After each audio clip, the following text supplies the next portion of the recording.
히브리서 13장 18절부터 25절까지 교독하겠습니다.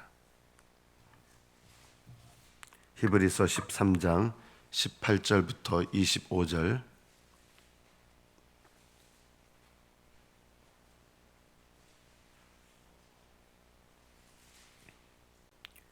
(18절부터) 교독합니다. 우리를 위하여 기도하라. 우리가 모든 일에 선하게 행하려 함으로 우리에게 선한 양심이 있는 줄을 확신하노니,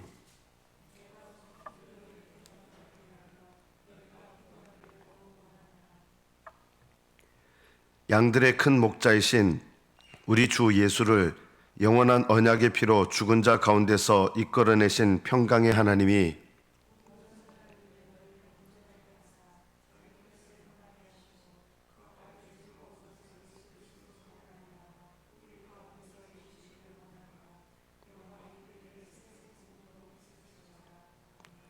형제들아, 내가 너희를 권하노니 권면의 말을 용납하라. 내가 간단히 너희에게 썼느니라.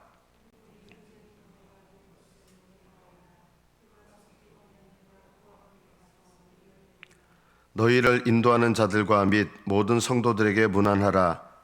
이달리아에서 온 자들도 너희에게 문안하느니라. 아멘. 여기까지 받들어 읽겠습니다.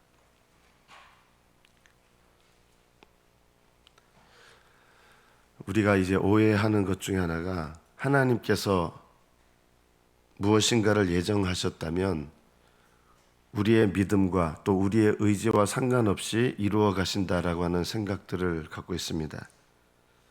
물론 우리의 의지와 상관없이, 믿음과 상관없이 절대적으로 이루어 가시는 하나님의 예정하시는 뜻도 있습니다. 그러나 우리에게 나타내시는 예정하시는 뜻은요, 우리의 믿음과 우리의 의지를 사용하셔서 그 예정하신 뜻을 이루어 가신다는 걸 알아야 됩니다. 우리에게 계시되는 예정하신 뜻은 우리의 의지를 무시하지 않습니다. 또 우리의 믿음을 무시하지 않습니다. 우리의 기도를 무시하지 않습니다. 그래서 여러분이 예정하시느냐 아니냐 이것이 중요한 게 아니라, 내가 하나님 앞에 깨어 기도하면, 그리고 하나님 앞에 마음의 소원을 두고 기도하면 하나님께서 그 일들을 이루어 가시리라고 하는 소원과 확신을 갖고 하시면 되는 것입니다. 왜냐하면 하나님의 선하신 뜻을 우리에게 계시하셔서 하나님의 뜻을 이루어 가실 때, 하나님은 우리에게 우리의 믿음과 또 선한 의지와 하나님을 기쁘시게 하려는 그런 마음을 통해서 예정된 뜻을 이루어 가시기 때문입니다. 마찬가지로 하나님의 기쁘신 뜻을 이루어 가실 때 그 사람의 기도를 무시하는 법이 없으십니다. 오늘 본문에 보면 우리를 위하여 기도하라. 우리는 누구냐면 지금 이 히브리서를 쓴 하나님의 종이죠. 사도겠죠. 근데 왜 우리를 위하여 기도하라고 할까요? 기도는 하나님의 뜻을 이루어가는 수단이기 때문입니다. 하나님은 예정하신 뜻을 그냥 아무렇게나 저절로 이루시는 게 아니라 기도하는 것을 통해서 이루십니다. 그래서 사도라 할지라도 기도가 필요하고, 심지어 예수님께서도 이 땅에서 하나님께서 자기에게 맡기신 일을 위하여 열심히 기도하셨습니다. 예수님은 우리한테 그냥 본을 보여주시려고 기도하신 것이 아니라, 예수님도 아버지의 뜻을 이루시기 위해서 기도하셨습니다. 예수님께서 하신 모든 일은 예정하신 뜻 가운데서 하는 거 아니겠습니까? 그러면 아버지의 예정하신 뜻이 저절로 이루어지는 거라면 예수님은 그렇게 기도하실 필요가 없으셨을 것입니다. 그러나 예수님은 열심히 기도하셨습니다. 때로는 밤을 새워 기도하셨습니다. 오늘 또 19절에 보면, 내가 더 속히 너희에게 돌아가기 위하여, 여기 속히 돌아가기 위하여가 아니라 더 속히 돌아가기 위하여 너희가 기도하기를 더욱 원하노라. 이 사람들이 기도하는 것에 따라서 더 속히 돌아갈 수도 있고 아닐 수도 있는 것입니다. 하나님께서 기뻐하시는 뜻이 얼마나 그것에 소원을 두고 더 열심히 기도하느냐, 덜 열심히 기도하느냐에 따라서 하나님께서 이루시는 것도 다르신 것입니다. 그래서 더 많이 기도하는 사람들이 더 많이 응답받는 것이 당연한 것입니다. 하나님께서 예정하신 것이라면 기도해도 이루어질 것이고 안 해도 이루어질 것이다. 그런 일은 일어나지 않는 것입니다. 하나님의 선하신 뜻, 예정하신 뜻은 기도를 더 많이 하는 사람에게 이루어지는 것이고 더 간절하게 기도하는 사람에게 이루어집니다. 기도하지 않으면 이루어지지 않습니다. 내가 기도 안 해도 하나님 뜻이면 이루어질 거다. 그런 것은 없습니다. 내게 계시하셔서 기도하게 하신 것은 내가 기도하지 않으면 이루어지지 않는 것입니다.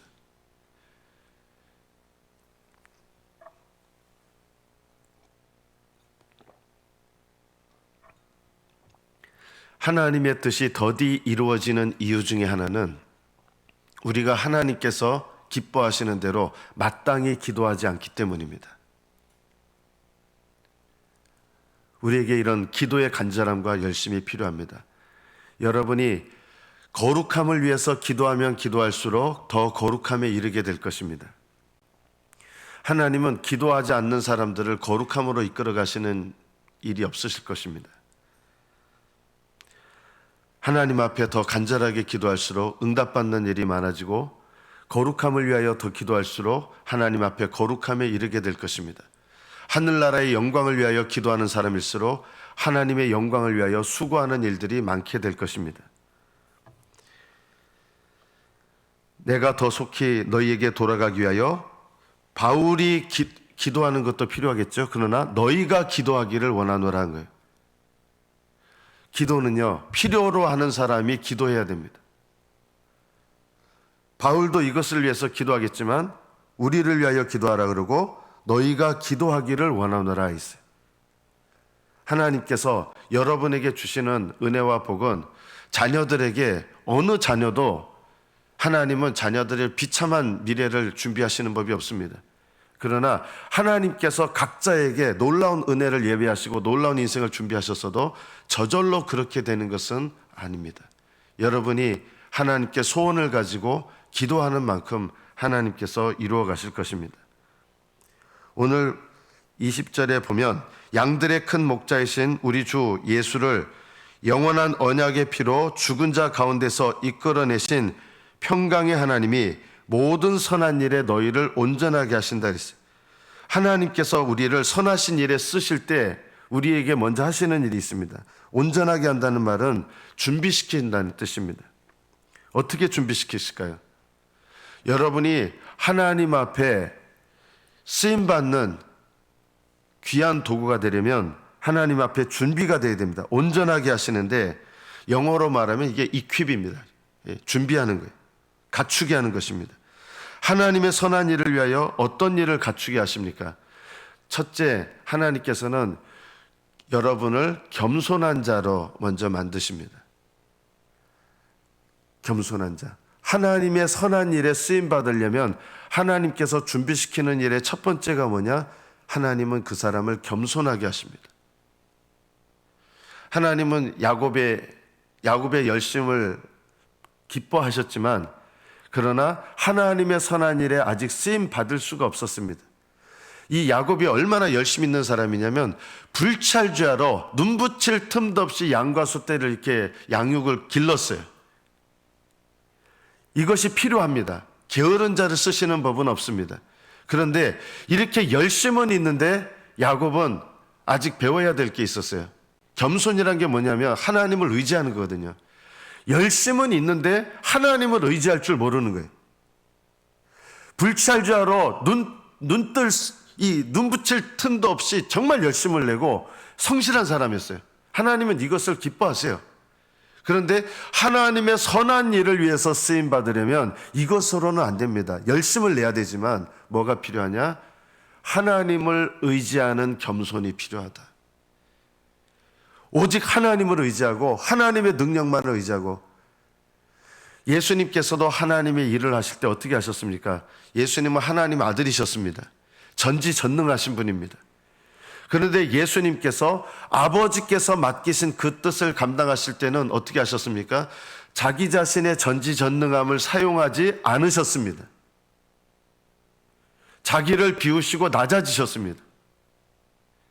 비우셨다는 말은 전지전능하신 능력이 있지만 그것을 쓰지 않으셨다는 것입니다. 예수님께서도 하나님 아버지께서 맡기시고 하나님 아버지의 선한 일을 감당하실 때 예수님은 이 땅에 사람으로 오셨잖아요. 사람으로 오셨지만 하나님의 아들이시거든요. 하나님의 아들로서 전지전능하시지만 그 전지전능하신 능력을 없어지진 않아요. 영원하신 거기 때문에 그거를 사용하지 않으셨어요. 그래서 오직 어떤 능력을 의지했습니까? 기도하시면서 아버지께로부터 오는 능력만을 의지하셨습니다. 예수님은 하나님 아들이시기 때문에 원래 능력이 있어요. 그런데 그 능력을 쓰지 않으시고 아버지께로부터 오는 능력을 사용하신 거예요. 그래서 예수님은 기도할 필요가 있으셨습니다. 예수님께서 30세 공생애를 시작하시는데 그전에는 부모님을 받들어 섬기셨어요. 그전에 예수님께서 기적을 일으키신 일이 있습니까? 단 한 번도 없습니다. 성경에 예수님의 30세 이전의 생애가 자세하게 나오지는 않아요. 왜냐하면 예수님은 평범하게 부모님을 섬겼을 것이고요. 예수님은 단 한 번도 기적의 역사를 일으키지 않았습니다. 어떤 좀 엉터리 성경, 위경이라 그래요. 엉터리 성경에 예수님께서 진흙으로 새를 만들어가지고 그거를 날려보냈다 뭐 이런 얘기가 있어요. 이런 거는 가짜 성경이에요. 예수님은 공생애를 살기 전에 기적을 일으키신 일이 단 한 번도 없으십니다. 왜냐하면 기적을 일으키시는 능력은 예수님께서 세례 요한에게 세례를 받으실 때 성령이 임하시면서 그때부터 성령의 능력과 권능으로 기적을 베푸시고 병자를 고치시고 하신 거예요. 예수님은 30세 이전에 병자를 고친 일이 있으실까요? 저는 단언할 수 있습니다. 단 한 명도 고치지 않으셨습니다. 성경에 안 나와 있는데 어떻게 합니까? 당연히 알 수 있습니다. 예수님은 성령을 받으시기 전에는 단 한 명의 병자도 고치신 적이 없으시고 단 한 번의 이적을 일으키신 적도 없으십니다. 다만 죄 없으신 인간으로서 부모님께 순종하고 하나님의 말씀으로 철저하게 묵상하시면서 순종하시고 그러나 기적을 일으키시는 능력을 아직 행하지 않으셨습니다. 왜냐하면 성령을 받은 이후부터 그 능력으로 하나님의 일을 하셨기 때문입니다. 우리가 하나님의 일을 하는데 온전하게 된다, 준비된다. 첫 번째가 뭐냐면 내 능력과 경험으로 해서 안 된다는 것입니다. 하나님은 야곱의 열심을 기뻐하시긴 하셨지만 쓰실 수가 없는 거예요. 환도뼈를 꺾으셔서 비로소 이게 꺾어진 다음에 오히려 절개되었어요. 그 다음부터 절개됐지만 이 경험을 통해서 야곱은 철저하게 하나님을 의지하고 비로소 인생 가운데 하나님의 인도하심과 하나님을 의지함과 이것을 통해서 겸손함을 통해 하나님의 일을 하게 되는 이런 믿음으로 들어가는 것입니다. 여러분이 하나님께 쓰임 받으려면 하나님께서 제일 먼저 준비하시는 것이 겸손함입니다. 겸손함.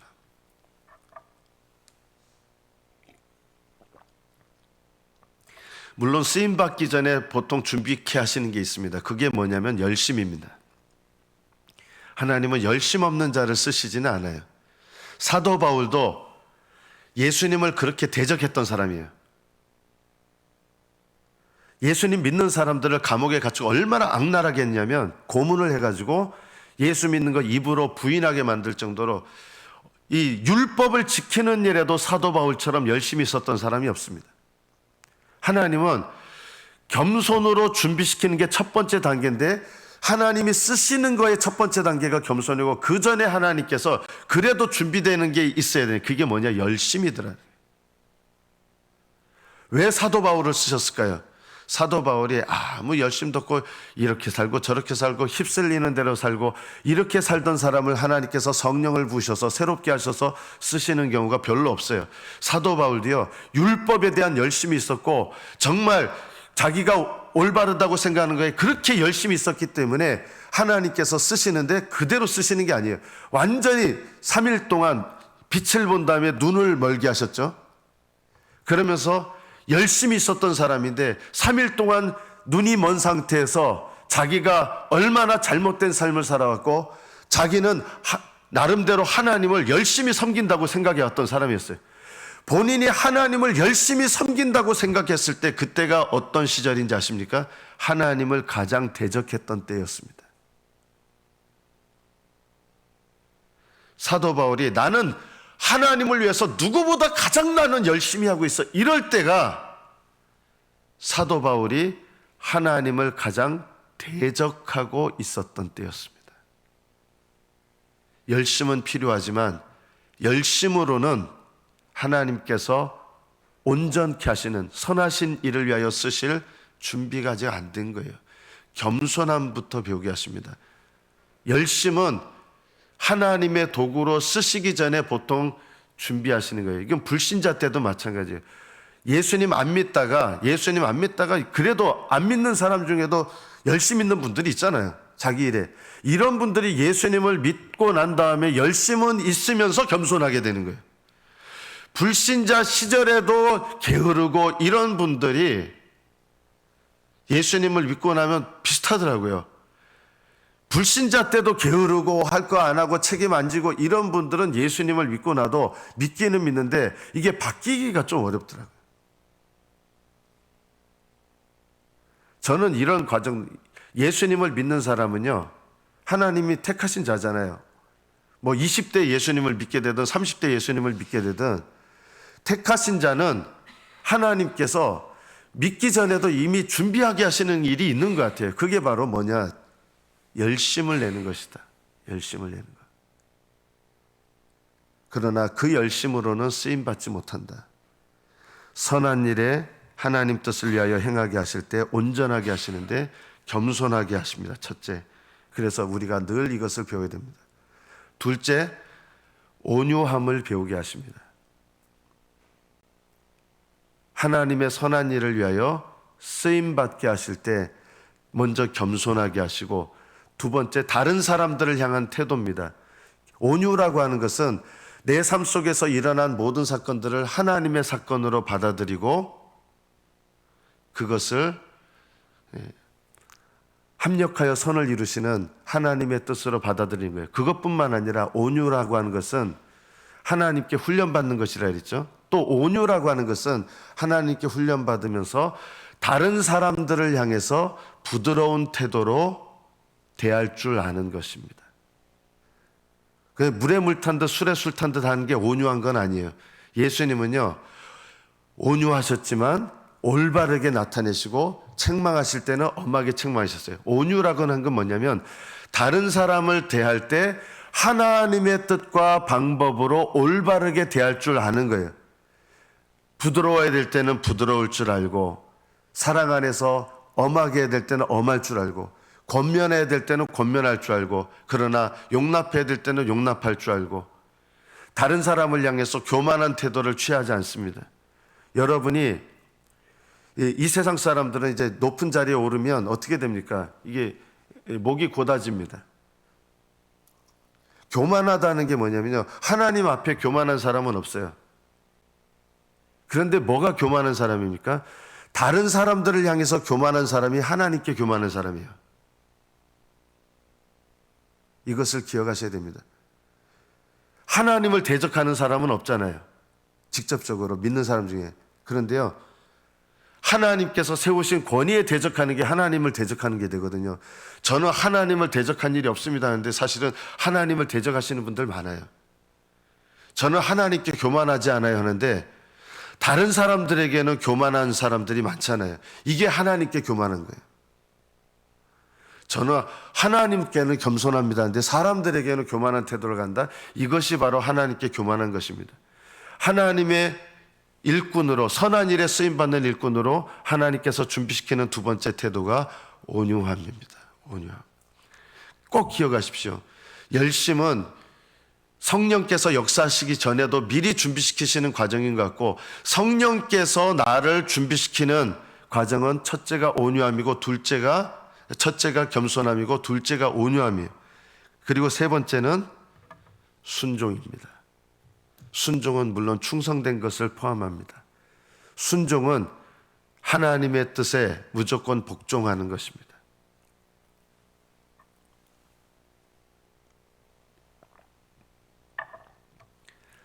순종은 겸손에서 나옵니다. 겸손하지 않은 사람은 순종할 수가 없습니다. 그리고 순종은 내 뜻을 내려놓고 하나님 뜻을 행하는 것입니다.